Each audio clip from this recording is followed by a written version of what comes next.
To move along, we have a reparation panel that's about to come up, and again, you cannot talk about Juneteenth without talking about reparations. One more time, you cannot talk about Juneteenth without talking about reparations. Say free the land, and pay the people. Say free the land, and pay the people. I need y'all to say that like y'all want to get paid. Free the land, and pay the people. Free the land, and pay our people.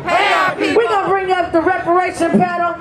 We're going to bring up the CJEC. Come on, they up here fighting for us here in California and nationwide to get our check, to get our money. Like Dr. King said, when we get to Washington, we're there to get our check. We come to get our check. Got the check. Peace, peace, peace. Sister Show, you are so funny. Oh my goodness. Oh my goodness. So, first of all, put your hands together one more time for Sister Show, the drummers, the family.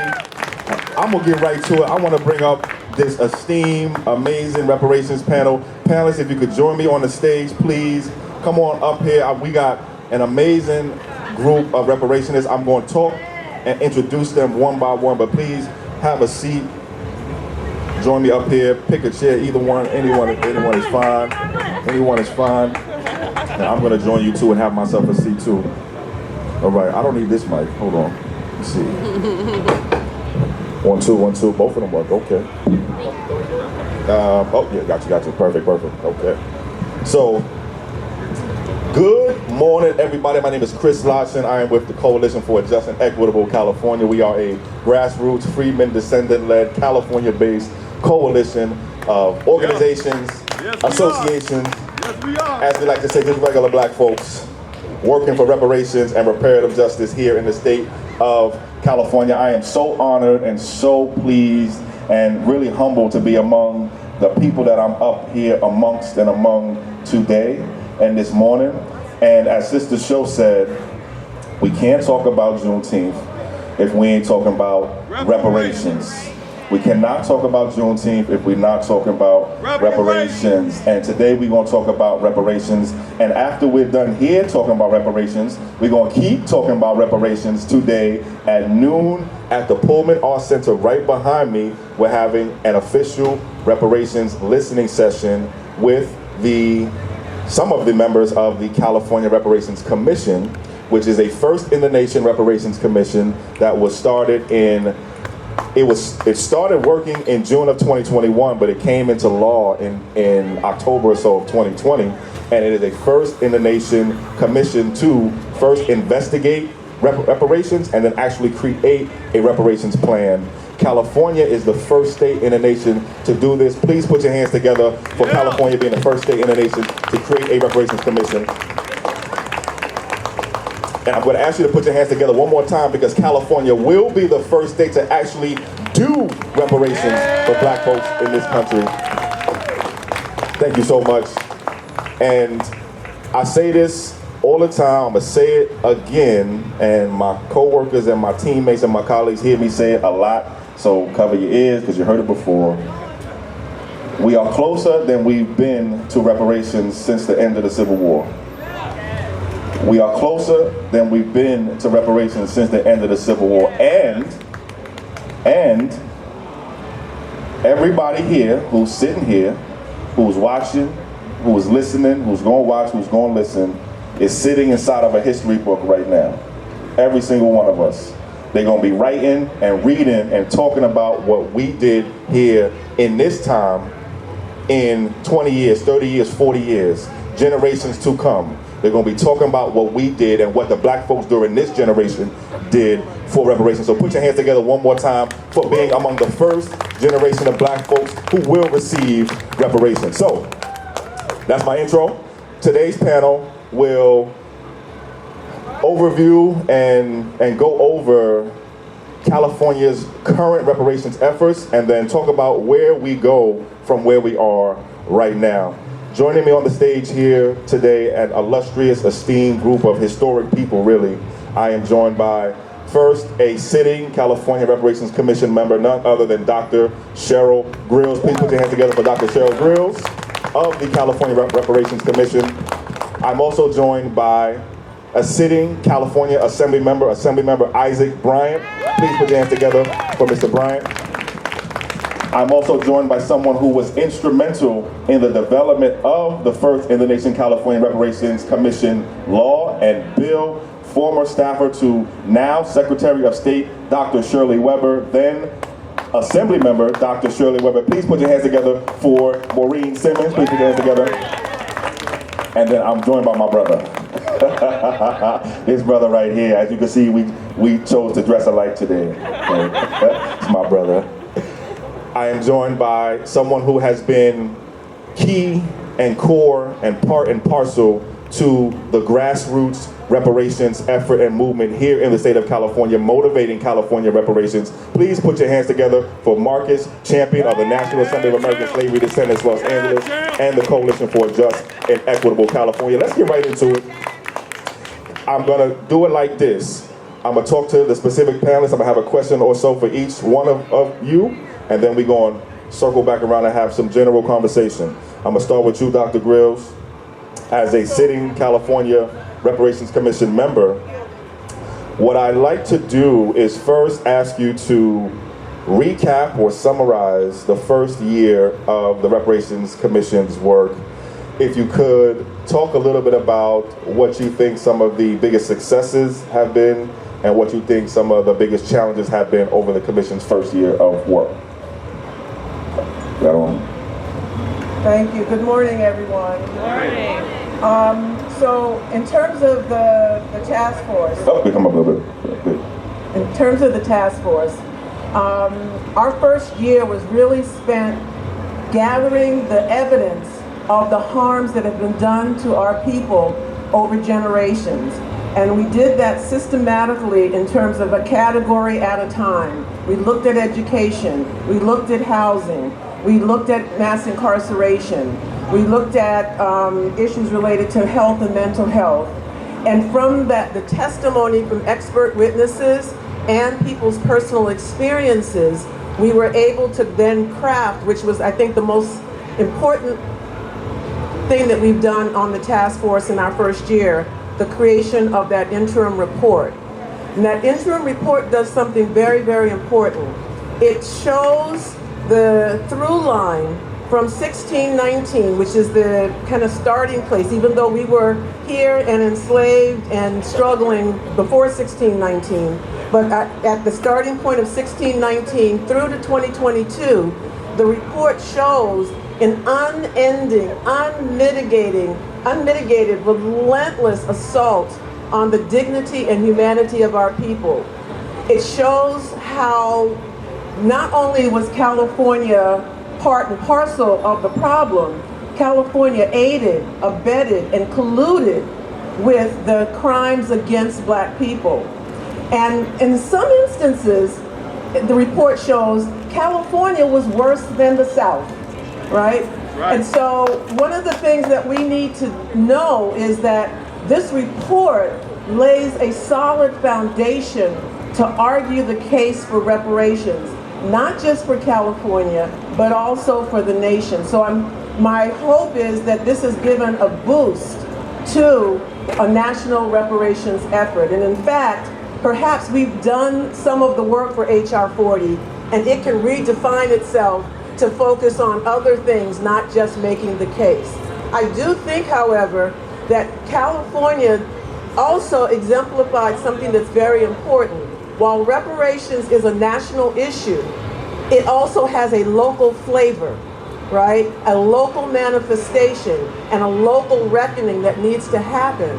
And so I think there's a both and that our report is showing, because the way the report was structured, it showed the national harms, and then it showed California specific. And if we are really going to have transformative change in this country, which means we're going to get inside the DNA of racism of this country, we are going to take on the root causes of the problems that we have in this country, which is a mindset, a deadly mindset that says there's this thing called white superiority and black inferiority. That mindset allows all of the behaviors that we've seen across generations, allows for the construction of these policies and practices and systems and structures that continue to oppress us. But we have to understand how they manifested themselves in local spaces and places so that people can do the reckoning that needs to happen in their own backyards.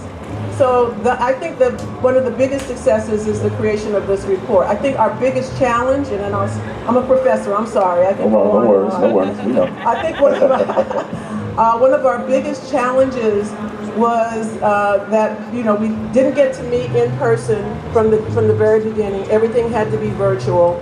We didn't get a chance as a as a task force to get to know each other and to understand each other in our own particular perspectives and analyses of things, and to have the benefit of being in community as a task force to do the hard work.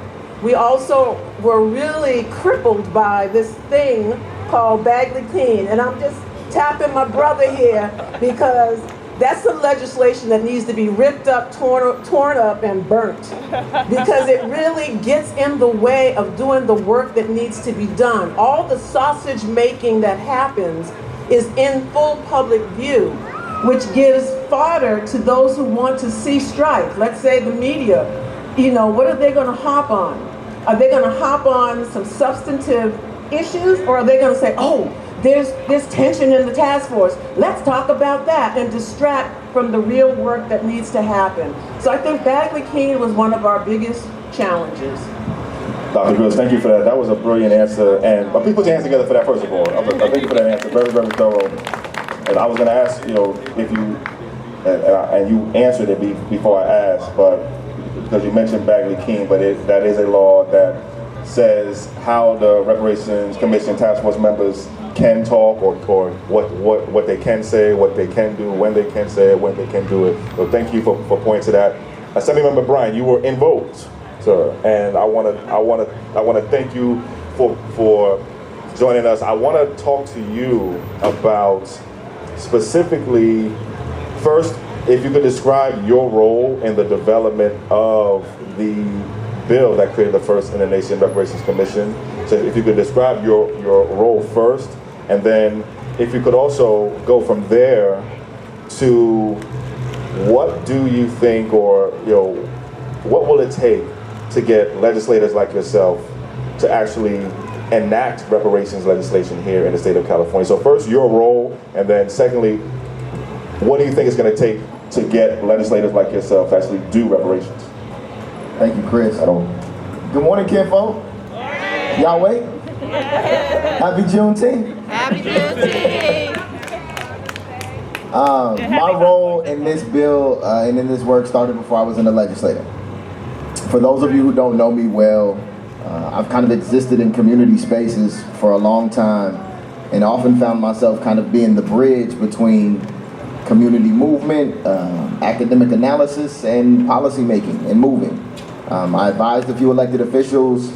I linked up with Dr. Kelly Lotto Hernandez at the UCLA Ralph Bunche Center, which is the only black organized research unit in the entire UC system. And from that institution, I built out the Black Policy Project. We called it BPP on purpose. Black Panther, but yeah, y'all catching it? And from there, we did a lot of research reports that helped move the way we talk about certain issues and change the policy outcomes. We wrote the report on the incarceration of black women in the LA County Jail right before the Board of Supervisors voted to cancel the contract to build a new women's jail because of some of the work that we had done and that community had done. We wrote the report on policing on school campuses right before Students Deserve and others moved LAPD off of school campuses, or LA School Police, I should say. And so that's kind of where we found our work. And Dr. Weber was, as a triple Bruin, was always a close ally, mentor, collaborator, and friend. So when the idea of this bill started to come up through community, through organizing, there was a need for kind of a research arm. And Dr. Kelly Lotto Hernandez, if you don't know her, is one of the most prolific historians in our state and around the country. And so we got to work, building out kind of the preliminary case academically for why this bill was important and necessary. And as such, when it went to its first hearing in the Judiciary Committee, which there's 3 committees where stuff dies in the legislature: Judiciary, Public Safety, if you got the right chair blocking stuff, and Appropriations. So it's important to get out of Judish. And I was the first expert witness to testify for this bill in the Judiciary Committee. And so that's kind of how my role started, and then just wanted to see it go all the way through. What we can do now in terms of getting legislators active and engaged, one, you already have me. I'm active, I'm engaged, I'm ready. But we need more folks. The number of black legislators is, I believe, 11 now in the Assembly, which is strong. We only have 2 black senators, 1 man, 1 woman. And every time one of these seats is up for grabs, it's truly up for grabs. And so we have to support our folks as a number are terming out. For everybody who's watching, the Black Caucus is aging. Yeah. You've got Senator Bradford terming out, Chris Holden terming out, Assemblymember Joan Sawyer terming out. Autumn Burke just recently left, but we got Tina McKinnon in. We got a lot of folks who are on their way out. And as such, we've got to make sure there's a new crop of legislators ready to fill those seats. But it's not just black folks that are going to move reparations in California. It's going to take a concerted effort of the entire legislature. So we've got to educate our colleagues. And reports like this are foundational for doing that. So thank you, Dr. Grills and the entire task force for your work thus far. And thank you for the community that's been holding folks accountable from the beginning. Thank you, brother. And actually, Maureen, I want to come to you, but before I do, I want to say thank you to both Isaac Bryan and Dr. Grills for talking about the report, mentioning the report. The report is out now. You can see the report on the Department of Justice's website, the Reparations Commission's portal on the Department of Justice website, which is, I believe, www.oag.ca.gov/AB3121, and just click the report tab. Also, the report is 492 pages. So, if you want to listen to this voice read you the report every Monday on Twitter Spaces, you can, because I'm reading every chapter of the report every week, 1 chapter at a time on Twitter Spaces. So if you go to @CJEC Official on Twitter, you can listen to old recordings of chapter by chapter. We're on chapter 2, part 2. We're going to finish chapter 2 in a couple Mondays. Then we're going to go to chapter 3, chapter 4, etc., etc. So make sure, if you don't have the time for some reason to read 500 pages, please feel free to listen to me read it to you every single Monday. We're going to be back on Monday, I believe the 27th at 7 p.m. on Twitter Spaces, and I'm sure we'll make it available on our website, which is @CJECofficial.org. Maureen Simmons, I met you first in 2019. And I walked into Dr. Weber's office, and I believe it was Anthony DiMartino and Maureen Simmons. And we walked into your office to talk about some reparations resolutions that the state was working on. So, Maureen, if you could first talk about your role in the development of the first in the nation California reparations bill, and also talk about what your vision was. Well, first of all, thank you so much for having me. I'm really humbled. Just as I'm sitting here, it's kind of emotional, because when I hear Dr. Grills say that the report is out, and I remember sitting in Dr. Weber's office working on what was the foundation of the bill, right? And when I'm listening to this brother here talk about his work, and I'm thinking back to when it was just a dream, when I was just an intern in Dr. Weber's office, in my going into my 3rd week of an 8-week internship. Do you understand how monumental? And I'm sitting here emotional because it was Juneteenth of 2019 that I wrote the foundation for ACR 130, which was the resolution for reparations. But through continued efforts and finding that through my research, the atrocities, and as you pointed out, the complicity of California in their role of enslaving free black men and women, and presenting that to Dr. Weber. And you know, I gotta pay honor to Dr. Weber for believing in an intern to give me something so historical. I don't think we I didn't believe or knew that it would be a bill. So when you're saying like what was my vision, I'm a 8-week intern. I didn't really have a vision. I knew that I had a passion for reparative justice. I knew from being a student and sitting in the classroom at UC Berkeley that every single political science class that I sat there as the only black face, only black voice standing up. I was angry by the time I got to the legislature and found out that we got to do better. You know, I have to do better. I was just, I would say I was just a student that wanted to make a difference. And so when Anthony DiMartino asked what I wanted out of my internship, I said, hey, look, I have a real passion for reparative justice. I want to study reparations. And this was really just to get back at my white professors. I have to be honest. I wanted to, give them one in their face. And I said, you know what, if I'm in here for 8 weeks, I want to do something that is going to leave a legacy. And, again, the fact that they believe that, I'm in here now going, wow, but I believed it, they believed it. And Anthony DiMartino got behind me. They gave me the space to do something like that. Dr. Weber gave me complete liberty to present my research to her, and with each piece of research that I came back to her with and was able to show her evidence of California's involvement, I even found that there was a previous legislation from 2002 of a California assemblyman who wanted UC Berkeley to form a focus group to study reparations. And that previous governor let it die. So 16 years prior, California was supposed to have looked at reparations and their involvement and did not. Once I presented that to Dr. Weber, she didn't know that that existed as well. And so, thank you UC Berkeley, but no thank you. But my research skills was on point. And so, thank you UC Berkeley, but, just went to work, and I think I slept with it. Even when I wasn't at work, I was at work. I was grinding because I knew I was up against the clock. And I remember Dr. Weber saying, you're not going to be able to let this go. And I'm like, Dr. Weber, we got to see this to the end. And so Juneteenth of 2019, ACR 130 was read on the assembly floor. We continued to do the research. And then Dr. Weber, said there will be a task force because we're not going to be able to come up with all of the harms, which is where the task force came in. We need to make this comprehensive. And so, I remember you came into the office. I think I was only on day 2. I was like, how did you find out? I'm on day 2. I don't have anything yet. But, so I'm so humbled to sit here and then looking into the faces of my family, realizing, y'all, that, Dr. King said that we're going to get our check. I think the millennials now say, run us our check.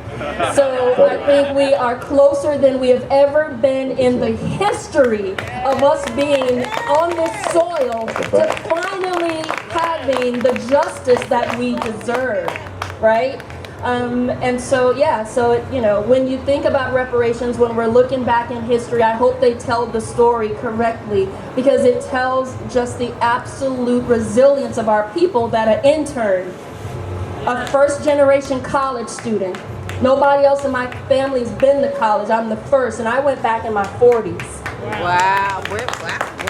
And then to leave college with something like this under my belt. Nice. Amazing. Yes, Amazing. Yes, ma'am. So when you talk about reparations, we have to talk about our, just the, how many people were involved. A lot of people come up and say, so-and-so was involved, and I'm thinking, a lot of people were involved, right? And that's good. That's good. I hope people will remember me, but if they don't, that's fine. The fact that it is that it will happen, and I will get to see it in my lifetime. My mother didn't get to see it. My grandparents didn't get to see it. My mom doesn't know that I did something so, monumental. But generations after me, my nieces, nephews, right? They will have reparations, and finally they will have a different legacy because of that work. So thank you. Thank you. Oh, man. Oh, that got me emotional right there. Oh. Coming to the right person right now. Marcus, brother, you know, picking up from where Maureen left off, talk to us about the role of people like yourself, grassroots organizers, activists, as we call ourselves, regular black folks, community. Talk about your role and the role of the black grassroots in the development of the first in the nation reparations bill. So I would say where we came in as CJEC, originally when we were doing this in 2020, we weren't CJEC then, but all of the makings of CJEC was there. And so before I even say anything else, I just want to shout out my people. I want to shout out Chris. Oh, man.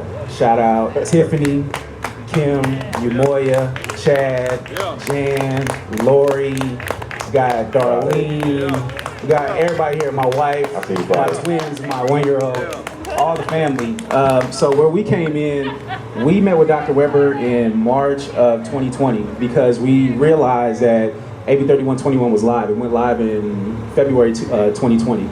And so we were excited that there was a reparations bill, but of course, we are lineage-based reparations. We felt like the eligible party was not specific enough, as well as we meet every Sunday. We had developed about 10 different amendments that we wanted to propose to Dr. Weber. And so meeting with Dr. Weber, you know, we gave her our spiel about what we felt reparations should be and who it should be for. And Dr. Weber was already there. You know, she testified in January of this year at the task force, basically reinforcing what her legislative intent was in terms of wanting this to be lineage-based, because we suffer a specific harm in this country. And that's not to say that all black people across the world don't deserve something for the harms of white supremacy through history, but here in America, there's something specific that has to happen here for the people who are native here, and that's us. So when it came to the amendments, we met with Dr. Weber. I always say this, we met with her on a Wednesday afternoon, and the next session for the amendments was that Friday morning. So Dr. Weber said, I like you guys, show me what you have in terms of amendments, and so we got to work. We wanted to make sure that things were tight because, like Chris said, we're regular people. Like, I'm from Inglewood, right over the way. My mom still lives over there, like a few miles away. So we're regular folk, so we don't do this professionally. So we knew we couldn't just present a Word file, say, here, you know, will you accept this? We had to make sure things were tight. So my wife, I have to shout out my wife, she had a colleague, my wife, Natalie Champion over here with our baby. She had a colleague who was a former lobbyist. And so we met with him to tighten up the eligibility language. And so what we determined is that African American has to be in there somewhere because there's a precedent for it. And so to make it more specific, we added on African Americans who are descendants of persons enslaved in the United States. We feel like that covers all the bases in terms of the people who suffered the harm not only in this state but in this country. We had a bunch of other amendments, and then we presented them to Dr. Weber. Oh, let me back up. After we met with the lobbyists, we also met with a policy/legislative consultant, just to make sure that everything was tight, so nothing would be kicked back in terms of our language. So then we presented them to Dr. Weber, and she agreed to keep 2 of our amendments. And that was what we know now is the community of eligibility, which is African Americans who are descendants of persons enslaved in the United States, as well as section 68301.5, and that basically says that whatever happens in terms of reparations in California does not allow the federal government to basically balk in terms of what they need to do for reparations. And you know, that's easy for them to do. That would be easy for them and an easy excuse to make because California is the 5th largest economy in the world. So they say, oh, well, they did it, we don't need to do nothing. But that clause in there makes sure that that doesn't happen. So that was our role, at least in terms of the legislation. We had 2 people testify on our behalf. Dr. Weber's office actually asked myself and Chris to testify, but for everybody who know me, I don't like to do this. I don't like to be in these spaces, so I passed it off to a good friend of mine, my brother, who I went to school with, Dr. Kendrick Watson. Chris passed it off to another individual who we thought, was the best person to speak at the time. And so, we, testified before the task force. We rallied people across the country to call in and just give support in terms of calling in to support. And the bill passed. The bill got through. I believe it was September 2020.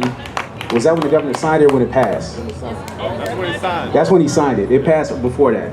But yeah, after that, after the bill passed, we were still involved because it passed, but it hadn't been signed yet.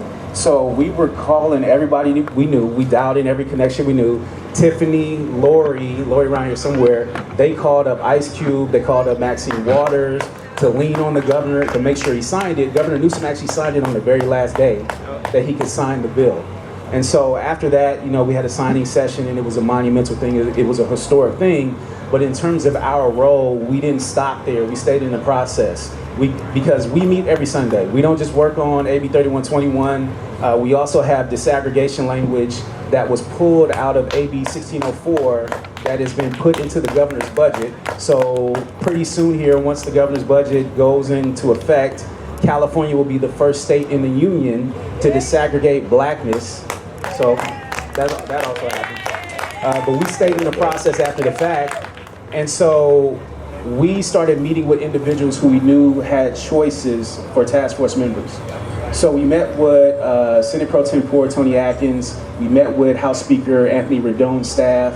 We met with Secretary of Appointments, Secretary Catherine Rivera Hernandez, because we wanted to try to get in and influence the process as we felt was the best way to do it. And so we came up with a criteria for what we believe would make a good task force member. We put a questionnaire together. We started interviewing people. And so we had a solid list of about 8 individuals. And then some of us among CJEC also applied too. And so we presented them to all the people who had choices. And so at the end of the day, Camila Moore, who is our good sister, my little sister, she was chosen and she is now the chairperson of the task force. And so our work still wasn't done because, as you can see here, we are an official anchor org of the California Reparations Task Force. We want to make sure that this is done right because we are students of history. We know that if we don't have our hand in this process as much as we possibly can, it can be corrupted from the outside. And so in terms of our role isn't done until they're issuing the checks for our reparations. And beyond that, so I hope that answers your question. Oh, brother, you over-answered that thing. Dang. I don't have no more questions now. Let me look at this list of questions. No. So, all right, so what I want to do actually is, so we gave you a good understanding of the foundation, gave you a good understanding of how we got to where we are. Let's talk about how we go to where we want to go, which is the actual reparations. Dr. Grills, I actually want to come to you on this. And I want to actually pick up on some of the themes that Assemblymember Bryant left us with. Can you talk to us in your understanding and your thoughts about what you think it will take for California to actually enact reparations legislation? What's it going to take for us to actually get to those checks like my brother Marcus was speaking on? Okay, so what is it going to take? And I have to actually modify your statement. Please do, Professor. And I'm not speaking on behalf of the task force. I'm just speaking as Cheryl Grills, who happens to be a member of the task force. I don't think that we have come to a conclusion as a task force that it will be a check only. Okay, so how do we get to a check? It would be hard for me to answer, but how we could get to some concrete outcomes that may include a check, I could speak to. So part of the work ahead of us is to determine, now that we have laid out the harms, what is the potential price tag associated with that.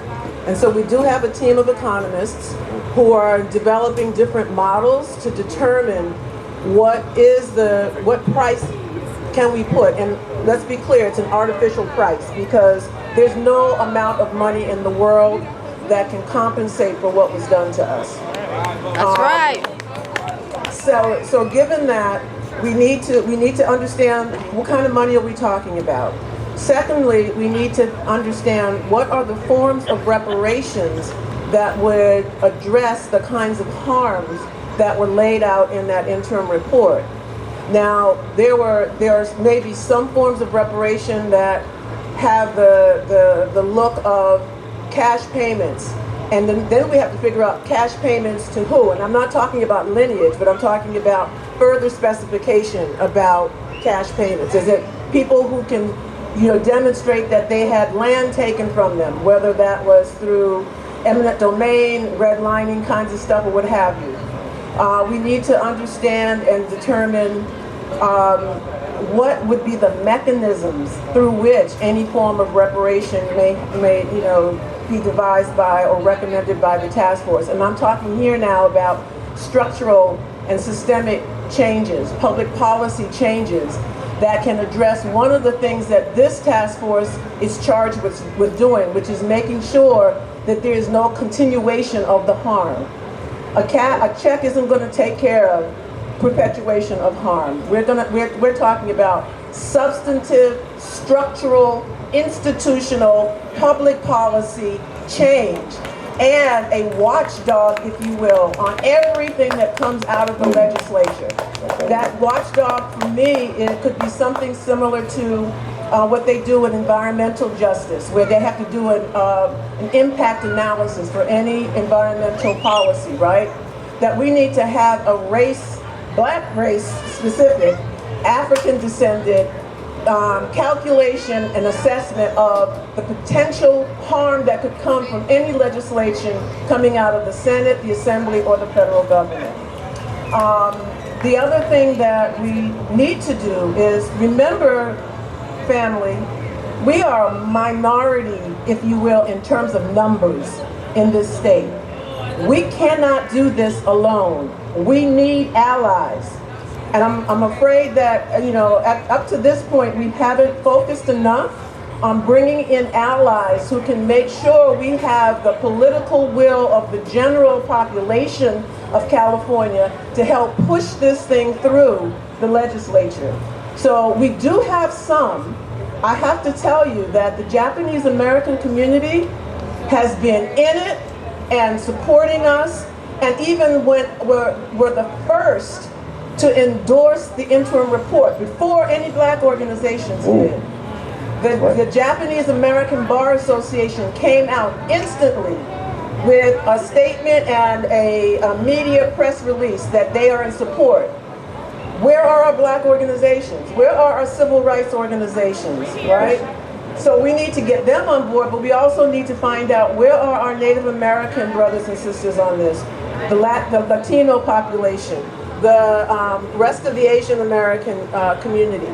Because if we do not educate them, which is something that the task force is supposed to do, and we do not make the case with them, we're going to have a hard time, making it difficult for the legislature to get this thing through.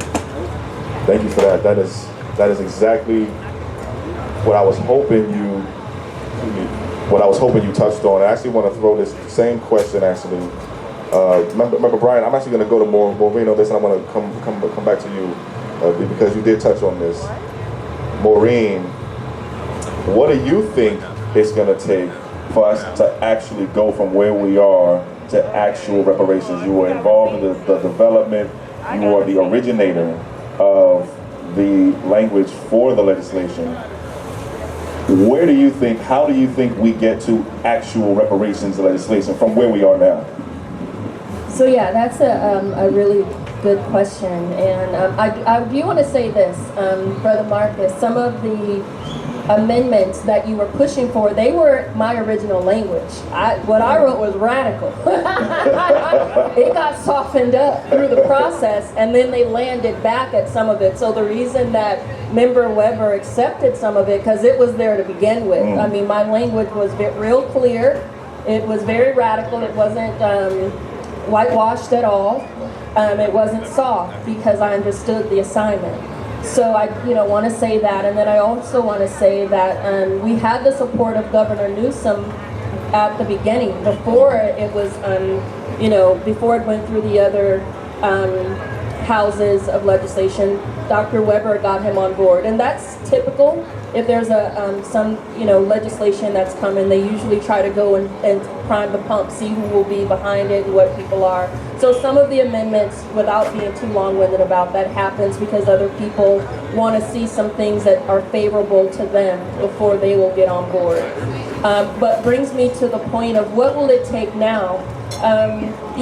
Right now, in the state of California, I think back in 2020 when I was working on the repeal of 209, which was also a barrier in terms of being able to disaggregate different races and to say who's going to get what. 209 was a huge issue and that we tried to get repealed.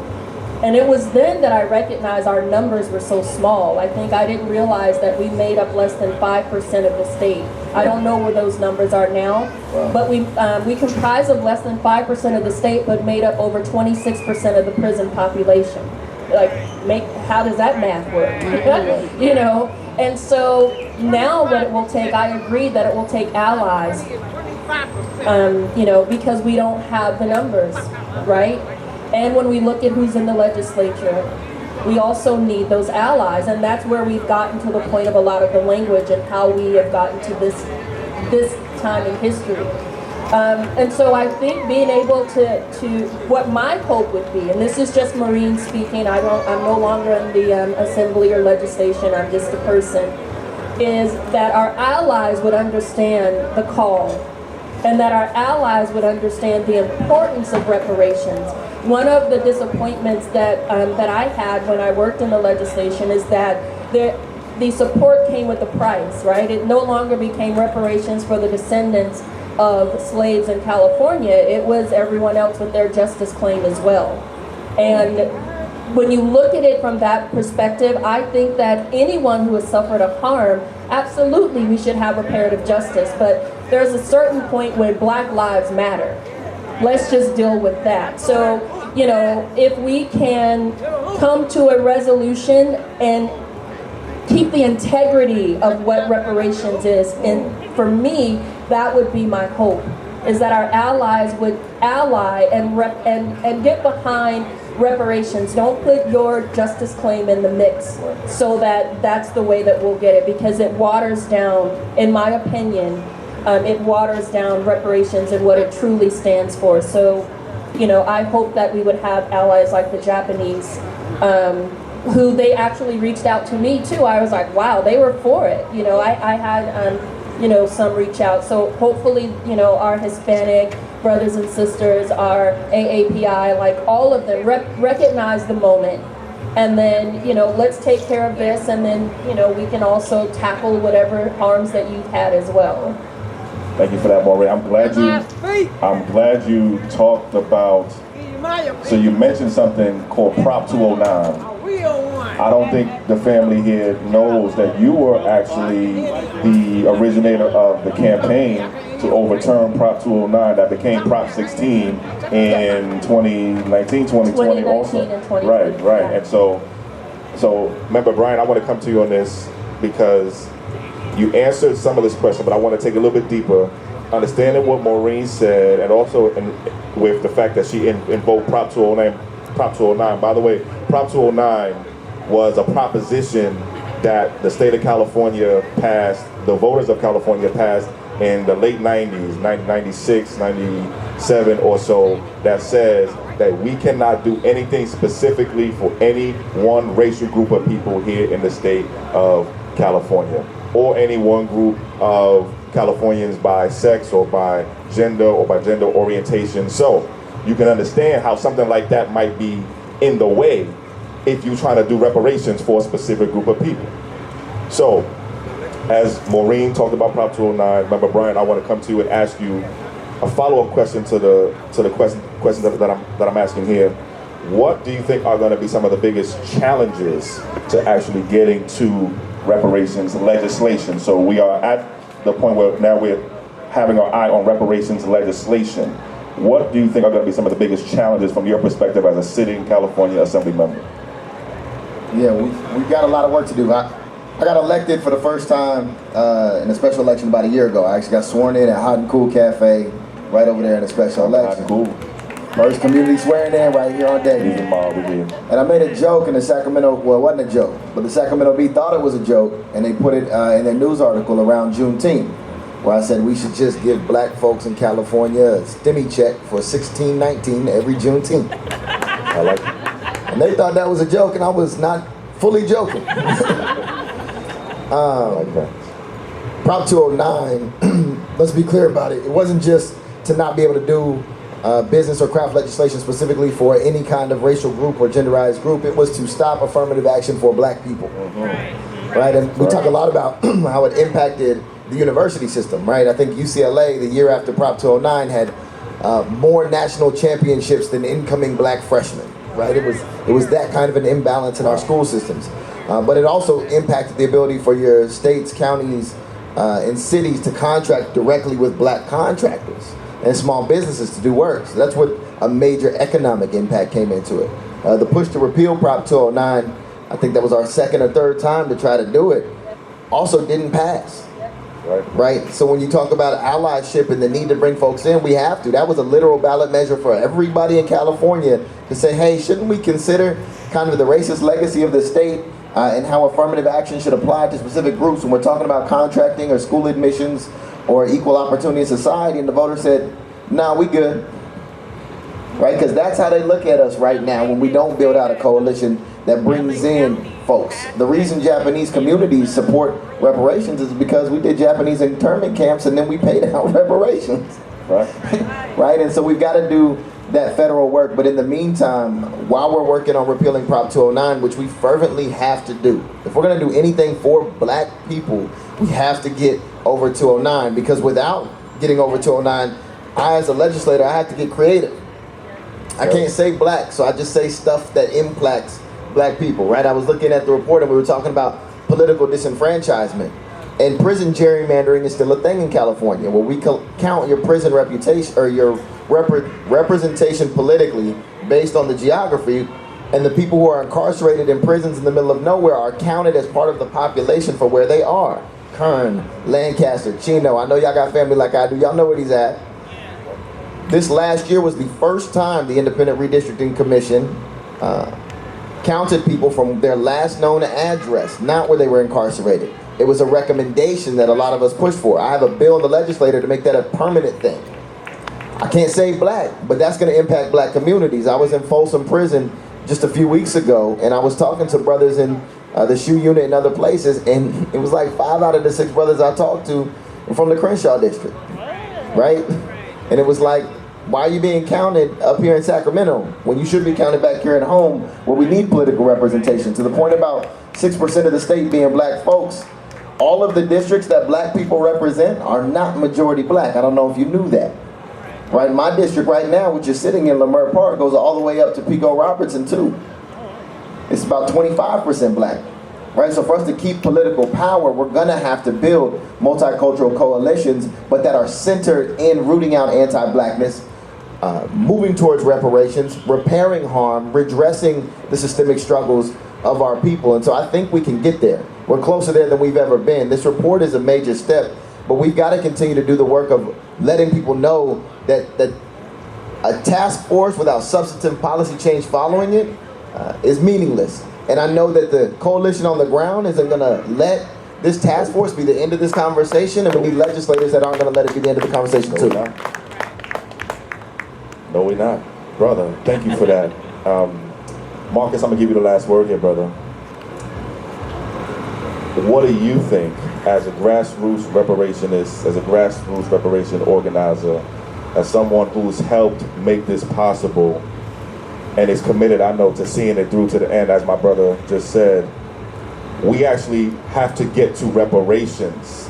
We have a reparations commission and so by the way, let me say this too. I say the word commission in place of task force on purpose, because, and this is tied into the grassroots work that we do, we was out canvassing, giving out flyers to brothers and sisters. We was out in Sacramento on MLK Day.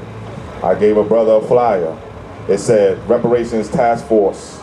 He looked at me and said, with all the probation I'm on, the last thing I want to hear about is a task force. So immediately we started changing up our language. So we say the word commission in place of task force on purpose. Having said that, Brother Marcus, I'm gonna give you the last word here.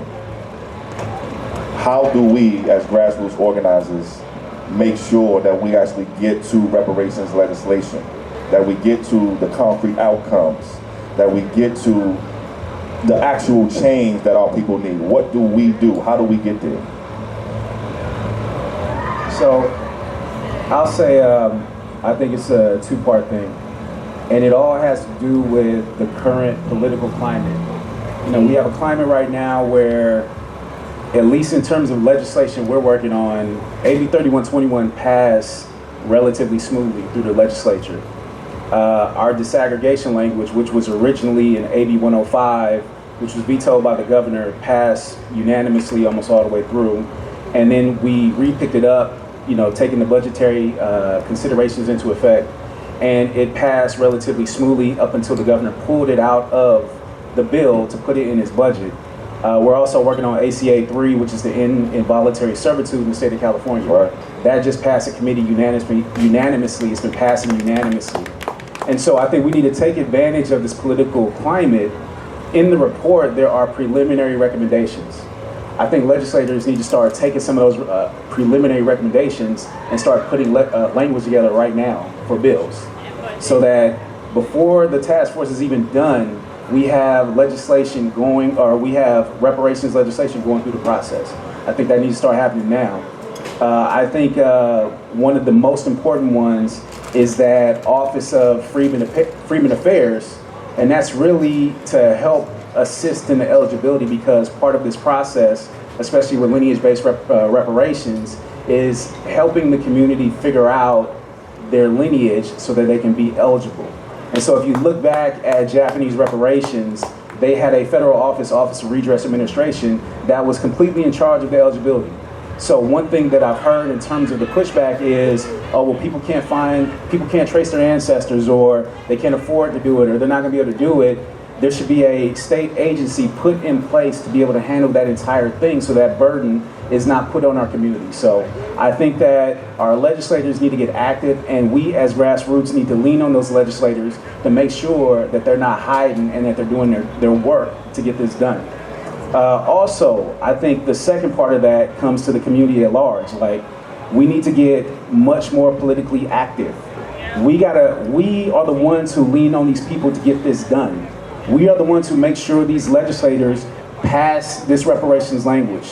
We are the ones who make sure that they put in the work to make sure our community is made whole from being broken. So I think that we need to get much more politically active wherever you live. Find out who your state senator is, find out who your state representative is, call their office, find organizations like CJEC, like NAASDLA, like ARC up in Sacramento, and figure out, get involved with them, see what they're doing, and start leaning on people to get the work done. Because when it comes to all of this, like I say it all the time, we regular people, you don't have to be a professional at this. I got my degree, my wife has her degree, but in terms of the grand scheme of this, we're just regular folk. I'm a citizen. I just got involved as a citizen. When I read Dr. Claude Anderson's Black Labor, White Wealth back in 2012, that's when I first started feeling like reparations should be a thing. When I started seeing him speak at the Crenshaw Christian Center, talking about how we are a special, unique people, and there's something that happened to us very specifically here, because I was born in 1982. I grew up in the 90s. I grew up in the height of like Black Power, red, black, and green hats, X, all that type of stuff.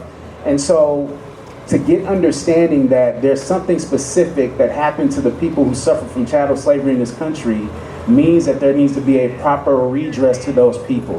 And so I challenge my community to get active politically. I challenge my legislators to start crafting legislation yesterday to pass some of these preliminary recommendations. And in closing, we want to satisfy the terms of international reparations. First and foremost with that is compensation. Reparations takes a whole lot of different forms. I agree with Dr. Grills on that. Education, policy, crime, education, taxes and stats, all this type of stuff. But compensation is first and foremost. And so we need to start having bills out there now to start getting this done. and start moving this process forward. And allyship is cool, like we want allies, but we've really been waiting for allies since emancipation. And so if people come along, they come along, but the reality is we have to force our hand in this. It doesn't matter what our population is. We gotta force our hand in this. And I'm gonna end on that. Yes, bro. Oh. Yes, bro. You see why, from the group of people we got up here, you see why we're gonna get reparations? You see why? This is why we're gonna get reparations. I wanna thank each and every single one of you. I wanna love on you a little bit, give you some flowers. You are amazing people. You are special people. This is a special time. As I said to start, we are closer to reparations than we've ever been as a people. Every single one of us is, again, sitting and living inside of a history book. They are going to read, they are going to write about the things that we've done here during this time. And I want to appreciate you for being a part of what we're doing. I want to remind everyone that we are also holding a reparations listening session starting at noon-ish. It's about a half hour or so from now. Right behind me at the Pullman Arts Center, right behind me, we have additional Reparations Commission members who are going to be there. You can actually talk to them, tell them what you think, tell them what you want, tell them what you know. We actually have the chair of the Reparations Commission who is sitting in the front row here, Camilla Moore. Please show Camilla some love. Right on, right on. What up, what up? So we will have additional Reparations Commission members here all day, really. So make sure you join us. Starting at noon, we'll be there probably all day. It's your turn. It's your thoughts. It's your ideas. What are your answers to some of these questions? What are questions that you have that we haven't asked? That's what we're going to do for the rest of the day. As my sister Show said, if we doing Juneteenth, you can't do Juneteenth without talking about reparations. You cannot do Juneteenth without talking about reparations. So with that, I want to say again, thank you, and ask you to put your hands together one more time for our panel. Thank you, panel. Appreciate your time, and we out.